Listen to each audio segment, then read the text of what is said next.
ही slide संपूर्ण ॲम्वे business journey एकाच चित्रात दाखवते. सगळ्यात खालून सुरुवात होते आणि वरच्या दिशेने ग्रोथ दिसते. सुरुवातीला 3% लेवल. इथे साधारण 42,000 मंथली सेल्सवर 5,000 रुपयांपर्यंत इन्कम फक्त एक्झाम्पल म्हणून दाखवलेला आहे. मग येतो 9% लेवल. इथे 1.1 लाख टर्नओव्हर आणि साधारण 12,500 रुपयांपर्यंत इन्कम एक्झाम्पल म्हणून दिलेला आहे. पुढे ब्रॉन्झ लेवल 15%. इथे 3.6 लाख टर्नओव्हर आणि सुमारे 48,000 मंथली इन्कम इलस्ट्रेटिव्ह एक्झाम्पल म्हणून दाखवलेला आहे. त्यानंतर सिल्वर प्रोड्युसर 21%. इथे 8.5 लाख मंथली टर्नओव्हर आणि सुमारे 1 लाख मंथली इन्कम एक्झाम्पल म्हणून दाखवलेला आहे. इथून पुढे बिझनेस ॲन्युअल स्केलवर जातो.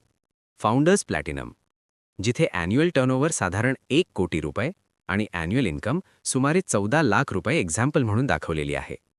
त्यानंतर फाउंडर्स एमरल्ड, इथे ॲन्युअल टर्नओव्हर 1 कोटी रुपयांपेक्षा जास्त आणि ॲन्युअल इन्कम सुमारे 42 लाख रुपये इलस्ट्रेटिव्ह स्वरूपात दाखवलेली आहे. आणि शेवटी डायमंड लेवल. इथे एक गोष्ट खूप स्पष्टपणे समजून घ्या. ही सगळी आकडेवारी इलस्ट्रेटिव्ह आहे.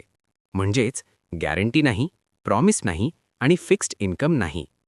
ॲक्च्युअल इन्कम डिपेंड करतं तुमच्या एफर्टवर, कन्सिस्टन्सीवर, मार्केट कंडिशन्सवर, टीम साईज आणि क्वालिटीवर आणि तुम्ही सिस्टम किती प्रामाणिकपणे फॉलो करता यावर. म्हणून ॲम्वे कधीच असं म्हणत नाही की हे करा आणि एवढे पैसे मिळतील. ॲम्वे असं म्हणते, काम करा, शिका, टीम ग्रो करा आणि इन्कम हळूहळू वाढवा. ही लॅडर ओव्हरनाईट सक्सेससाठी नाही, तर लाँग टर्म बिझनेस बिल्डर्ससाठी आहे. म्हणून जो माणूस शॉर्ट टर्म एक्स्पेक्टेशन ठेवतो तो निराश होतो. पण जो माणूस कन्सिस्टंट एफर्ट देतो, पीपल डेव्हलप करतो आणि बिझनेसला प्रोफेशनसारखं घेतो, तो या लॅडरवर पुढे जातो. आणि म्हणूनच या स्लाइडवर एकच मेसेज आहे की drive growth with consistent effort and the earnings keep growing. आता अंतिम निर्णय तुमचा आहे. तुम्हाला एक risk free, product based, ethical business शिकत शिकत बिल्ड करायचा आहे का? हा निर्णय पूर्णपणे तुमचाच आहे.